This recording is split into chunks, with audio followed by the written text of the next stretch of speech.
All right, let's dive right in to think like a rocket scientist.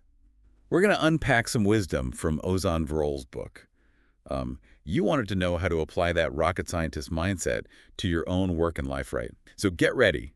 We've got some fascinating stories and practical takeaways just for you. That's right. You might think rocket science is all about, precision and control, but the book actually kicks off with a surprising twist: space exploration. Well, it's actually full of uncertainty. Wait, really? Uncertainty. I always pictured like mission control as this super calm, calculated environment. Yeah, you'd think so, wouldn't you?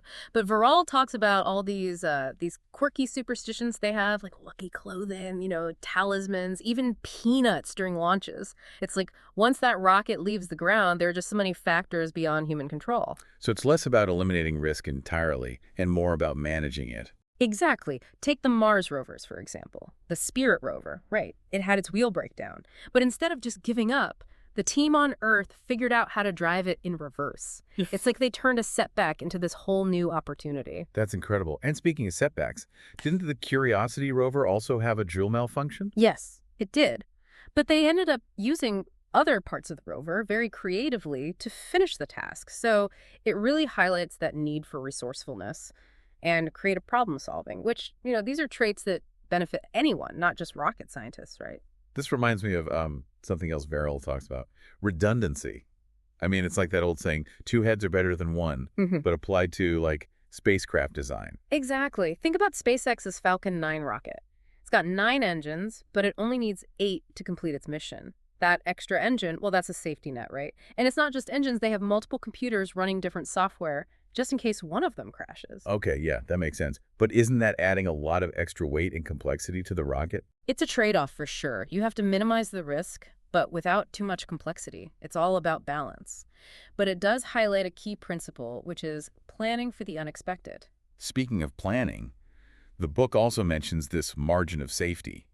And it's not just about using tougher materials, right? Right. It's about designing things to have multiple uses, like getting the most out of every single element, kind of like, a Swiss Army knife for spacecraft. And this aligns with your interest in efficiency and maximizing potential, doesn't it? Making every resource count.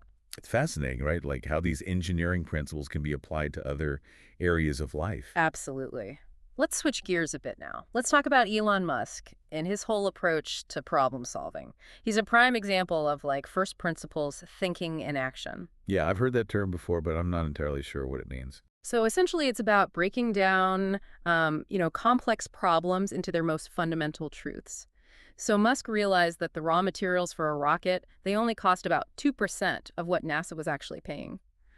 That's crazy, right? This led him to really challenge the inefficiencies of the traditional space industry. So he just wasn't accepting the status quo like everyone else. No, not at all. He questioned everything like, why are rockets so expensive? And this led him to uncover all these layers of unnecessary complexity and outdated processes. This is something you can totally apply in your own field. Are there any accepted practices that could be challenged? Yeah, that's a great question to ask. What were some of the ways, like specifically, that SpaceX disrupted the industry? Well, they minimized outsourcing, first of all. They sought out parts from like unconventional sources, I mean, even eBay. And they incorporated components designed for mass market products, like ATMs even. They were thinking outside the box, challenging assumptions. That's how they drove down costs and innovated. It's amazing. Like they took something as complex as rocket science and somehow made it more accessible. It really is. So now let's talk about moonshot thinking. And I think, Kennedy's challenge to land a man on the moon that perfectly embodies this concept. Yeah, that was a truly audacious goal, right? Especially Uh-huh. considering America was kind of behind in the space race back then. Exactly. And you mentioned wanting to make a significant impact, right? Well, moonshot thinking is all about setting these seemingly impossible goals and then mobilizing all your resources to try and achieve them. But what if you don't actually reach the moon, so to speak? That's okay. Even if you fall short, the journey itself still yields valuable byproducts, like all those technological advancements that came from the Apollo program. I mean, we wouldn't have GPS without it. That's a good point. So it's more about pushing your boundaries Right. and embracing challenges, even if the outcome is uncertain. Precisely. Most people are content to stay within their comfort zones, but that means there's less competition at the top. Right. Think about companies like Google X or Founders Fund, they invest in what some people consider unrealistic ideas because they understand the potential rewards are huge. This reminds me of those Stanford students who were tasked with designing those affordable incubators for babies in Nepal. They had some unexpected challenges, right? Oh, they did. Initially, they were focused on simplifying existing incubator designs. But when they actually got to Nepal, they realized that the real problem was the unreliable electricity and the fact that babies were often born, far from hospitals. So they had to rethink their whole approach. Completely. They ended up creating these low-tech sleeping bags made from a special temperature-regulating material, so no electricity needed, and each one cost only about 25 bucks. That's an amazing solution. They were able to, identify the root of the problem and then come up with something completely new. Exactly. It's all about asking the right questions. That can lead to very innovative solutions. Sometimes we get stuck in our what are called mental sets, these preconceived notions of how things should be done. Speaking of mental sets, the book talks about that, the Stanford $5 challenge. What was that about? Oh, yeah. They gave the students $5 and 2 hours to generate as much money as possible.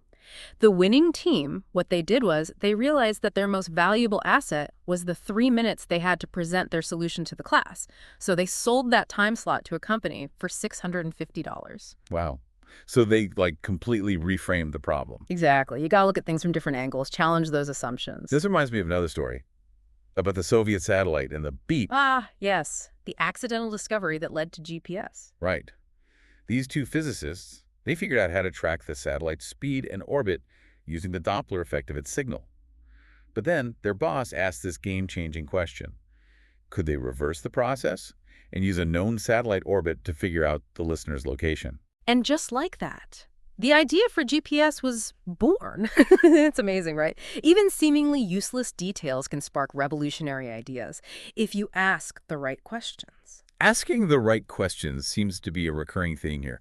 But even with meticulous planning, things can still go wrong, right? Like with that Mars climate orbiter. Yeah, unfortunately. That mission failed because the engineering team was using imperial units, while the navigation team was using metric. So a simple unit conversion error led to this, catastrophic crash. Wow, like a classic case of miscommunication. Mm. But I think there's a deeper lesson there too, isn't there? Oh, absolutely. It highlights the danger of self-deception.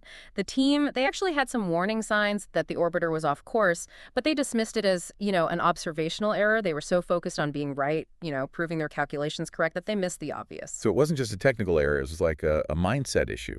Exactly. And this brings us to this crucial concept, falsifying hypotheses. So instead of trying to prove ourselves right, we should actually be trying to prove ourselves wrong. That's an interesting way to approach problem solving. How does that actually work, like in practice? So you frame your ideas as testable hypotheses, and then you consider multiple explanations and try to get independent verification.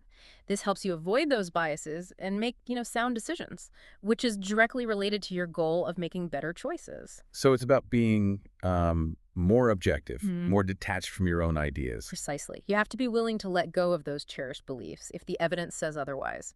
Think about a stock investor who's clinging to a losing stock even though all the signs say to sell, or like a restaurant owner who just ignores negative customer feedback. Yeah, those are great examples. It's easy to get caught up in your own narratives and just ignore the red flags.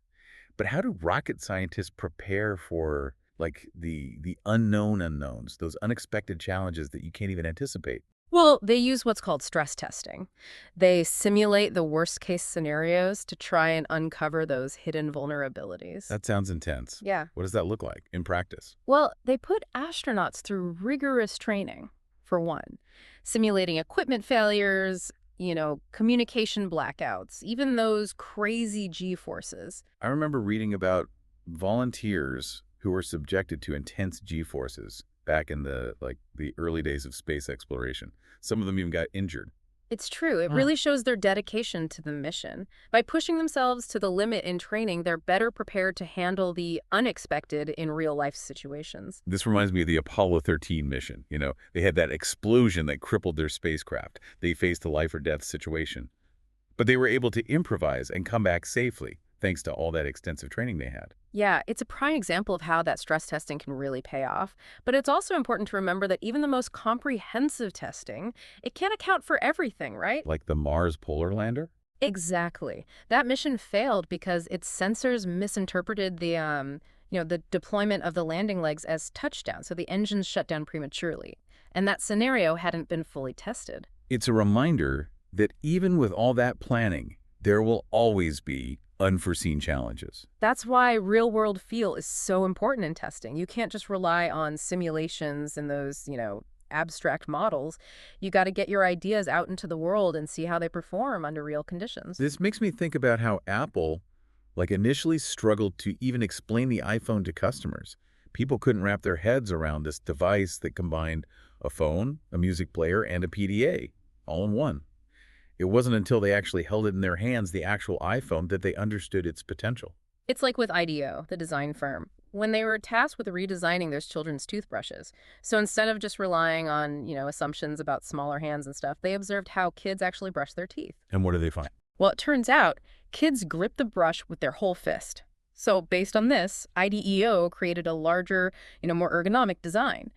And it was a huge success. So it's not just about coming up with a great idea, it's about testing it in the real world and then iterating based on that feedback. You got it.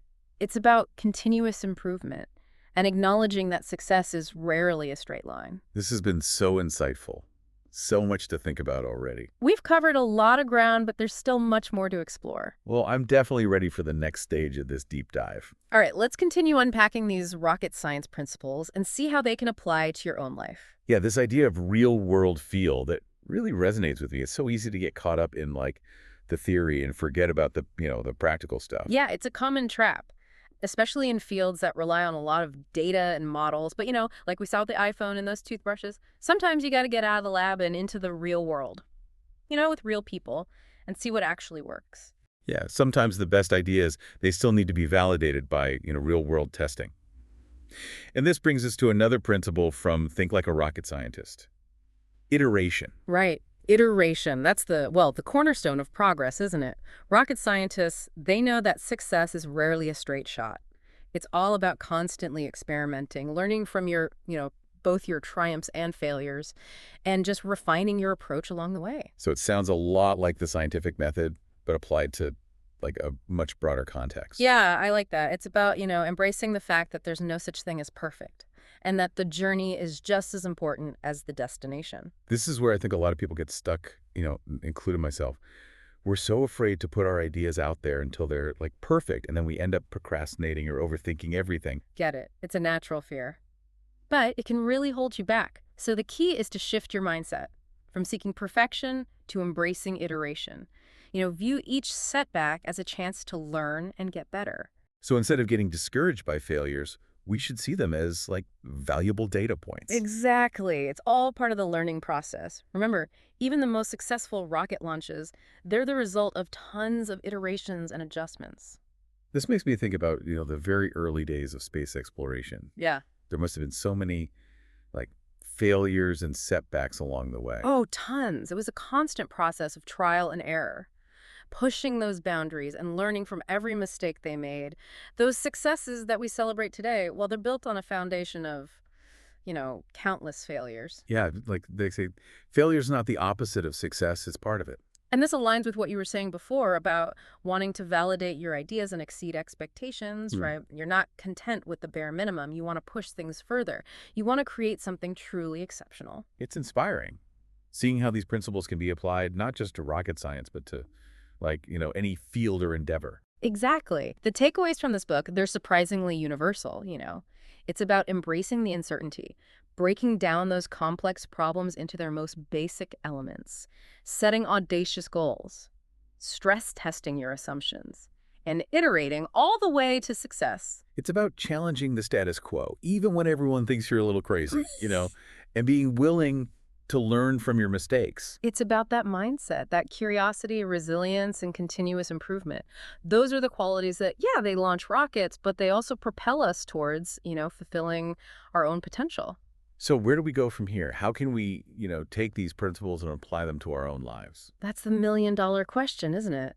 And the answer, as with most things, is it depends. It depends on your goals, your challenges, your aspirations. So there's no one-size-fits-all solution. Nope. The beauty of these principles is that they're adaptable. You can apply them to pretty much any situation. It's about, taking the core concepts and figuring out how to integrate them into your own, unique context.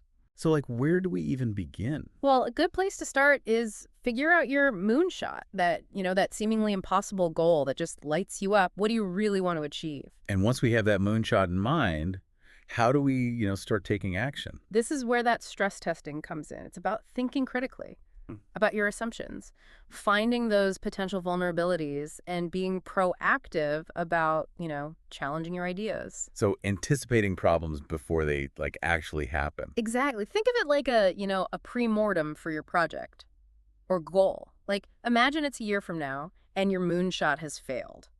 What were the factors that contributed to that downfall?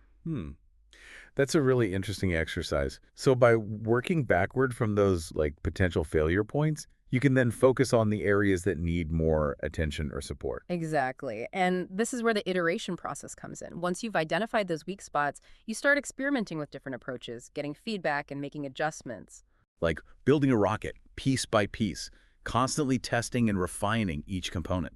Great analogy. And remember, that process of iteration, it never really ends. There's always room for improvement, even after you've achieved your initial goal. This is so empowering. It's like we're being given the tools to not just navigate the world, but to, like, actually shape it. That's the power of thinking like a rocket scientist. It's about shifting your mindset from one of limitation to one of possibility. So how do we cultivate that kind of mindset? Is it like something we're born with, or can we learn it? The good news is it's a skill. You can develop it. It starts with curiosity, embracing those challenges, and being willing to step outside of your, comfort zone. So it's more about attitude than aptitude. Yeah, absolutely. It's that willingness to learn, to experiment, to persevere. That's far more important than, any natural talent. It's about embracing the journey, recognizing that, failure is not the end, but just a stepping stone. Exactly. It's about celebrating those small wins, learning from your mistakes, and Yeah. constantly striving to improve. Adopting a growth mindset, right? And believing in your ability to achieve great things. And that is the essence of Think Like a Rocket Scientist. This deep dive has been so insightful and inspiring. It's been my pleasure. I hope you find these insights valuable and empowering as you start your own journey of exploration and achievement. I'm already feeling more confident and motivated to, tackle my own challenges. But before we wrap up, what's like one key takeaway that you want our listener to remember from Think Like a Rocket Scientist? If I had to choose one, it would be embrace the power of asking the right questions. Don't be afraid to, challenge those assumptions, seek out different perspectives, and just constantly push the boundaries of your own understanding. That's great advice. Asking the right questions, that's like the first step to unlocking new possibilities and achieving those breakthroughs. It's about cultivating that, curiosity, that constant search for knowledge and understanding. That's what drives innovation and progress and, ultimately fulfillment. Well said. I think that's a perfect place to end things. It's been a pleasure. And to our listener, we hope you found this, exploration of Think Like a Rocket Scientist insightful and inspiring. These principles, they can be applied to any area of your life. So go forth and conquer, right? Embrace the unknown, challenge yourself, never stop learning, never stop growing. I feel like we've got this whole new toolkit now for tackling challenges and reaching our goals. That's the thing about these principles, right? They're not just for, astronauts and engineers. They're for, well, anyone. Anyone who wants to think outside the box, solve problems better, and, really make an impact. So as we wrap up our deep dive into Think Like a Rocket Scientist, what's the, one key takeaway you want our listener to remember? Think big. Don't be afraid to set those really audacious goals, those moonshot ambitions, the ones that seem almost impossible. It's about pushing ourselves further, aiming for something truly extraordinary. Exactly. And even if you don't reach the moon, so to speak, the journey itself, well, that's where the real learning happens. And we're going to have setbacks and failures along the way, but we have to see them as opportunities to learn and grow. It's all about that iterative mindset, always testing, refining, improving. You don't have to be perfect right out the gate. Just focus on making progress one step at a time. So to our listener, as you go on your own journey, ask yourself, what's my moonshot? What's that audacious goal that you're going to set? And once you have it, start stress testing it. What Yeah. could go wrong? Challenge those assumptions. Get different The perspectives. most successful rocket launches, they're the result of, countless iterations, Hmm. meticulous planning, and a willingness to embrace the unknown. So go for it. Embrace the challenge and never stop reaching for the stars. This has been an awesome journey through the world of things like a rocket scientist. We hope you enjoyed it and feel inspired to, apply these principles in your own life. It's been a pleasure joining you. And to our listener, keep exploring, keep questioning, keep pushing those boundaries. You never know what you might discover.